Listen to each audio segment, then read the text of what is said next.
Muscle cars, big, powerful, American-made, rear-wheel drive cars, traditionally fitted with powerful V6 or V8 engines, although we have seen the occasional four-banger, and they've been around now for more than 60 years.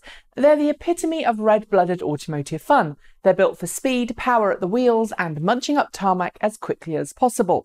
And from their early days through to today's latest models, they've become an iconic part of American culture and identity.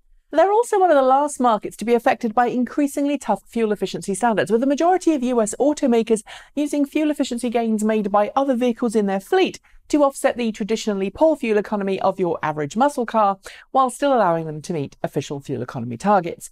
For some muscle car enthusiasts, in fact, fuel economy is, well, something of a dirty word, because to them, fuel economy equates to a lack of power. Although, in recent years, I should point out that many muscle cars have leveraged improvements in engine design to achieve 20 to 30 miles per US gallon, at least when not driven in anger. And at the local drag strip, a veritable homage to the world of supercharging, brake horsepower and smoking tyres, you're unlikely to find a muscle car fan worried about fuel economy when setting quarter-mile times. Instead, it's about getting as much power as possible out of the engine, carrying out engine swaps with touched, race-prepared engines, and perhaps upgrading the engine of an older car with a next-generation crate engine designed for use on the drag strip or on the racecourse. In recent years, we've become accustomed to seeing electric cars give muscle cars a run for their money, with the Tesla Model S P100D currently enjoying its position as the king of all-electric production quarter runs.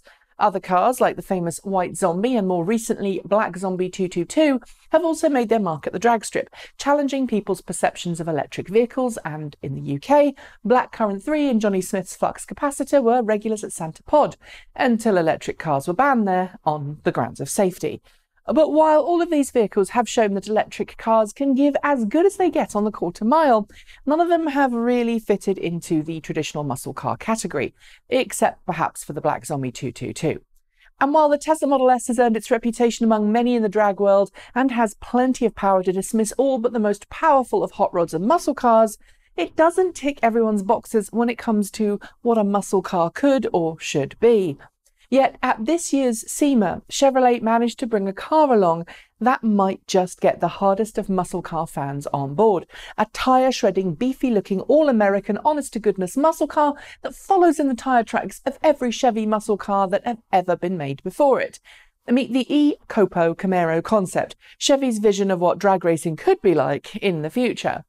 It develops 700 horsepower and 600 pound-feet of torque. It uses the same turbo 400 race-prepared automatic transmission as the COPO or COPO Camaro race cars.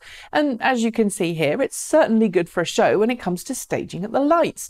And when those lights turn green, Chevy says the e-COPO Camaro can post into the nines. Except instead of the LS small block V8 engine you'd find in your average GM muscle car, large SUV or pickup truck, there's a pair of electric motors connected to the gearbox through a special bell housing that's designed to bolt onto any transmission designed for the LS family of engines. And here's where it gets interesting.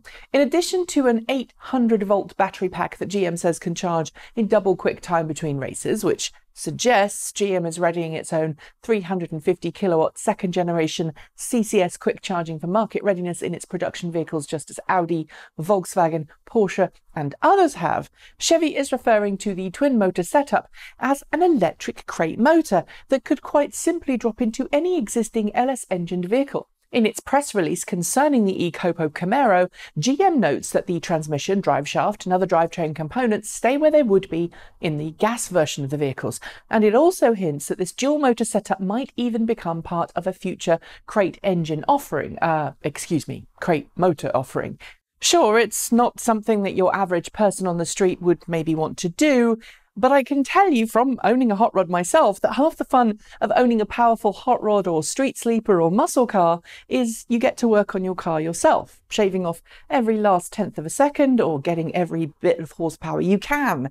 While the e-COPO Camaro is currently a concept and was developed in collaboration with Hancock and Lane Racing, it seems that there might not only be some future for this car on the track, but it's also possible that in the future we might see drop-in swaps being easier than some originally thought. The only downside, while this setup does have a very powerful 800-volt battery system made up of 4 200-volt battery packs totaling 700 pounds, 317 kilograms, the current setup developed by Chevy wouldn't work in some street cars because 2 of the 4 packs go where the rear seat would be. And then again, given how cramped the rear seats are in a street Camaro and how little they're actually used to seat people, most people wouldn't mind. So, will swapping your small block V8 for a double electric motor drivetrain become a thing for drag strip aficionados, or even street car fans? Or will suck, squeeze, bang, blow win out and maybe get shown a hard time by Tesla's continued improvements in acceleration times and performance? Leave your thoughts in the comments below. Well, that's it. Thanks for joining me. See you next time.